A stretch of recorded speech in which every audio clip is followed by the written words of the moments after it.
प्यारे मित्रों, आज की अगली कड़ी में हम लोग यह देखेंगे कि कैसे एक पिता के मन में अपने पुत्र के प्रति कल्पना, विश्वास और पुत्र की विशालता प्रकट होती है। मैंने सब कुछ सुन लिया है पुत्र। शांतनु ने एक लंबे असुविधाजनक मौन के बाद कहा और सयाश देवव्रत की ओर देखा। उन्हें लगा कि वे सहज रूप से देवव्रत की ओर देख नहीं पाएंगे, किंतु मुंह मोड़कर भी वे शांत नहीं रह पाएंगे। वस्तुतः अब देवव्रत से उनका वह संबंध नहीं रहा जो आज तक था। उन्होंने अपने इस पुत्र को जाना ही नहीं था। उन्हें तो समय समय पर कुछ सूचनाएं मिलती रही थी, पहले पुत्र की, फिर गंगा द्वारा उसे जल में प्रवाहित करने के प्रयत्न किए। उन्होंने देवव्रत के प्राणों की रक्षा की थी, किंतु उसके लिए देवव्रत को पहचानने की कोई आवश्यकता नहीं थी। गंगा की गोद में जो भी शिशु होता उसे वे अपना पुत्र मानकर उसके लिए चिंतित हो जाया करते थे। वह तो उनका अपना मोह था।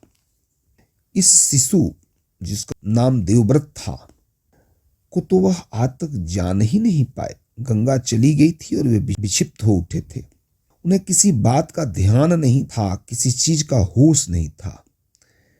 गंगा के वियोग से जन्मी उग्रता और हिंसा को दबाए रखने के लिए उन्होंने आखेट का सहारा लिया था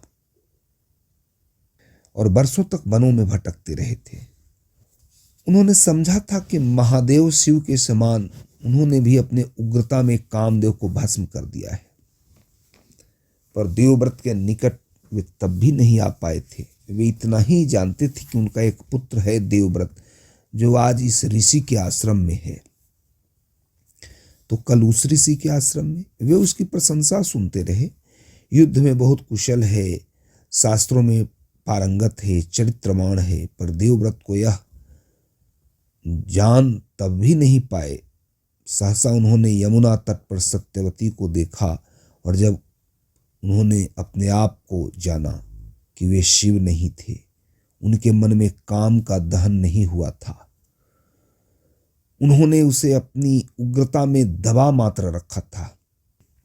सत्यवती के रूप ने उस उग्रता को शांत कर दिया था, हिंसा को उसका वास्तविक स्वरूप समझा दिया था। वह तो वस्तुतः उनकी कामेच्छा ही थी, जो सृष्टि न कर पाने की अपनी अतृप्ति में ध्वंसात्मक रूप ग्रहण कर चुकी थी। सत्यवती के सौंदर्य ने उसे अपने वास्तविक रूप में परिणत कर दिया था, कामेच्छा में। और तब शांतनु को लगा कि गांगेय जैसे उसका पुत्र है ही क्यों। उनका कोई भी पुत्र न हुआ होता तो वह सुविधा से, बिना किसी अपराध बोध से सत्यवती से विवाह कर लेते। विवाह को उनकी आवश्यकता और अधिकार ही नहीं, उनका धर्म भी माना जाता।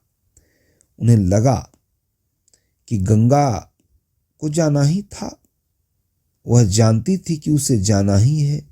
शायद इसलिए वह उनके पुत्रों को जीवन मुक्त करती जा रही थी, ताकि उन्हें दूसरे विवाह में असुविधा न रहे।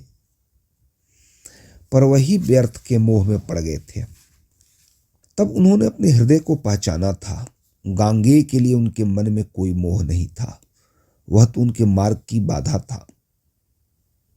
सत्यवती सामने थी, उनका विवाह हो सकता था, पर गांगेय जैसे पुत्र केवल सुख के लिए ही नहीं होता, पुत्र जीवन में बाधा भी होता है। गंगा इसे भी जल में प्रवाहित कर देती तो क्या क्षति हो जाती। आज वह उनके विवाह के मार्ग की बाधा है। वह उनसे उनके जीवन के परम सुख को छीन रहा है। वह उनका शत्रु है। जीवन में उन्हें इतना वंचित तो उनके शत्रुओं ने भी कभी नहीं किया। व्यक्ति काम वासना में और काम वेग में संबंधों को भूल जाता है शायद। देखिए एक राजा की मन स्थिति। उन्होंने काम के वेग को पहचाना था। काम जब मन से निकल रक्त के माध्यम से शरीर की सारी शिराओं में समा जाता है तो उसे झेल पाना संभव नहीं है। कम से कम शांतनु के लिए तो संभव नहीं ही है। शांतनु के मन में अवसाद नहीं घिरता, आक्रोश भी जागता है। उनके बस में होता तो वह पृथ्वी को फोड़ देते, सृष्टि को ध्वस्त कर देते, पर यह सब उनके वश में नहीं था। अब तो यह भी उनके बस में नहीं था कि धनुष बाण उठाकर आखेट के लिए वन में चल देते। अब तो इस दुर्निवार आघात को सहना ही था। नरक में कैसी यातना दी जाती है वह नहीं जानते थे, पर जानते हैं कि यह यातना भी इस भयंकर काम यातना से अधिक कष्टकर नहीं होगी। उन्हें लगा था कि अपने पुत्र इस गांगे ने उसे बलात् पकड़कर अग्नि के झरने के नीचे खड़ा कर दिया है और कह रहा है कि जल। पर आज वही गांगे उनके सामने बैठा था, कितना समर्थ, कितना त्यागी, जैसे अपने मचलते हुए हठ में एड़ियां रगड़ रगड़ कर रोते हुए पुत्र के लिए कोई समर्थ पिता उसकी मनचाही वस्तु ले आया हो, बिना इस बात की चिंता किए कि उस वस्तु का मूल्य कितना अधिक है। किंतु पिता कोई वस्तु दे दे तो पुत्र सहज उल्लास के साथ साधिकार उस वस्तु को थाम लेता है। न उसे पिता की कृपा के बोझ की अनुभूति होती है, न कोई अपराध बोध उसे भीतर से गलाता है। किंतु पुत्र के हाथों वह भी उसे वंचित करके, तुमने जो प्रतिज्ञा की है गांगे, अंत में शांतनु बड़ी कठिनाई से बोले, वह कठिन ही नहीं असंभव प्रतिज्ञा है। तुमने भीषण कर्म किया है, मैं तुम्हें क्या दे सकता हूं पुत्र? तुम जैसे पुरुष को कोई दे भी क्या सकता है? मुझे लगता है कि तुम्हारा जन्म किसी से कुछ लेने के लिए हुआ ही नहीं है। तुम आजीवन दोगे, लोग याचक होंगे, तुम दाता रहोगे। जीवन तुमको कभी कुछ नहीं देगा, तुमसे पाएगा ही पाएगा। मैंने तुम्हें कभी नहीं पहचाना था पुत्र, आज तुम्हारे व्यक्तित्व का एक स्फुलिंग देखा है। मैं इस पहचान के अवसर पर फिर से तुम्हारा नामकरण कर रहा हूं। तुम अपनी इस प्रतिज्ञा के कारण आज से भीष्म कहलाओगे। भीष्म ने आंखें उठाकर पिता को देखा। वे आज अपने पिता का नया रूप देख रहे थे। मैंने तो मात्र पुत्र धर्म निभाया है आर्य। शांतनु की आंखें भीष्म की आंखों पर टिक गई। तुम सा पुत्र पाने की कामना प्रत्येक पिता करेगा, पर सहसा उनका मन जैसे बदल गया। तुम सा पुत्र पाकर पिता पुत्र पर भी गर्व करने योग्य रह जाता है, स्वयं अपने आप पर गर्व करने का साहस वह नहीं कर पाएगा। आर्य, हाँ पुत्र। शांतनु शून्य में देखते रहे, जैसे भीष्म की ओर देखने में स्वयं को सयास रोक रहे हों। वह मेरी कामना थी, याचना नहीं। इसमें याचना की कोई आवश्यकता नहीं थी पिताजी। भीष्म कुछ संकुचित हुए। पिता की कामना भर जानना ही पुत्र के लिए पर्याप्त होता है। शायद ऐसा ही हो, शांतनु बोले, किंतु कामना व्यक्तिगत विषय है। वह तब तक सामाजिक विषय नहीं बनती जब तक कर्म में परिणत न हो जाए। कर्म पर समाज का नियंत्रण है पुत्र, कामना पर नहीं। कामना की कोई सीमा भी नहीं है, इसलिए उस पर कोई बंधन भी नहीं है, किंतु कर्म के साथ ऐसा नहीं है। भीष्म अपने पिता को देख रहे थे। वे उल्लसित नहीं थे, जैसे कि उनके विषय में भीष्म की कल्पना थी। वे किसी ग्लानि में वशीभूत हो रहे थे। पीड़ा जैसे उनकी शिराओं को एक एक कर काट रही थी। जीवन में कई क्षण आत्म साक्षात्कार के आते हैं पुत्र, शांतनु जैसे अपने आप से कह रहे थे। मैंने अपने कर्मों के माध्यम से नहीं, तुम्हारे कर्म के माध्यम से स्वयं को जाना है। मुझे ऐसा लगता है कि मेरे भीतर एक अंधी कामना है जो जागृत विवेक से बंधी हुई है।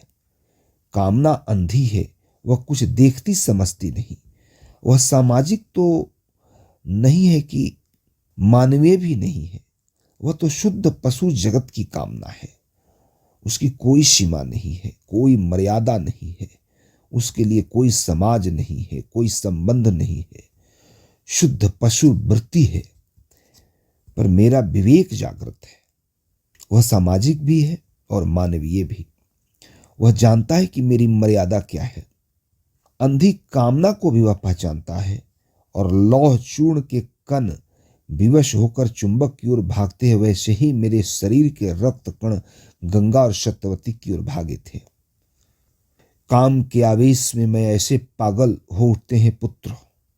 विधाता ने मेरा शरीर कुछ ऐसा ही बनाया था, किंतु मेरे विवेक ने मुझे पग पग पर अपनी मर्यादा समझाई है। मैंने चाहे कितनी पीड़ा सही हो, किंतु मैंने गंगा को अपनी इच्छा के विरुद्ध अपने सुख के लिए नहीं रोका। मैंने राजा होते हुए अपनी सामर्थ्य के बावजूद सत्यवती को बलात् प्राप्त नहीं करना चाहा। अधिकार होने पर भी मैंने तुमको वंचित कर सत्यवती को प्राप्त नहीं किया। पिताजी, भीष्म ने कहना चाहा। सुनो पुत्र, शांतनु ने उन्हें कहने नहीं दिया। आज बांध टूटा है तो कह लेने दो। आज तुम्हारे दान ने तुम्हें ऊंचा उठा दिया है। याचक होने के कारण मैं पिता के स्तर से नीचे आ गया हूं, इसलिए सम धरातल पर तुमसे यह सब कह पा रहा हूं। यह क्षण बीत जाएगा तो हम फिर पिता पुत्र के संबंधों में बंधे इसी धरातल पर ये बात नहीं कर पाएंगे। तो कहिए आर्य, इसलिए कहता हूं, मैं कामना के धरातल पर बहुत नीच व्यक्ति हूं, किंतु कृत्य के धरातल पर मैंने कुछ भी कलुषित नहीं किया। विवेक की मर्यादा में आबद्ध मैंने अपने कर्म को कलंकित नहीं किया। पर तुम्हारे कर्म के फल को प्राप्त कर मैं पुनः कर्म बंधन में फंस रहा हूं। काम विवेक के लिए मादक द्रव्य है पुत्र। जब तक काम का आधिपत्य है, विवेक निश्चिष्ट रहता है। काम का ज्वर उतर जाता है तो विवेक बताता है कि वह व्यवहार, वह कामना, वह चिंतन सब जैसे उन्मत्त का स्वप्न था। ऐसे ही ज्वर उतरने पर मैंने कभी यह नहीं माना कि काम जीवन का श्रेय है। वह मेरी बाध्यता है, मेरी दुर्बलता है। शांतनु रुके और फिर बोले, मेरा विवेक आज भी मुझे चेतावनी दे रहा है, किंतु तुम्हारे कर्म के फल को ग्रहण करने का लोभ मैं संवरण नहीं कर पा रहा, उसे स्वीकार कर रहा हूं। कर्म तुम्हारा है, सुकृति मेरी है। कह नहीं सकता कि कर्म बंधन कितना तुम्हें बांधेगा और कितना मुझे। शांतनु के मन में चल रहे विचारों के झंझावात का कुछ कुछ आभास भीष्म को मिल रहा था। उनके पिता वह नहीं थे जो उन्होंने सोचा था। मैंने तो स्वयं को कर्म बंधनों से मुक्त करने के लिए ही यह सब किया था तात। भीष्म धीरे से बोले, अब न मैं विवाह करूंगा, न भार्या होगी, न संतान। कर्म का मार्ग बंद हो गया। फिर बंधन? उसका विचार करने का समय अभी नहीं आया पुत्र। शांतनु धीरे से बोले, मेरी इच्छा है कि तुम अपने मुक्त होने के लिए कर्म किया है तो तुम्हें मुक्ति ही मिले।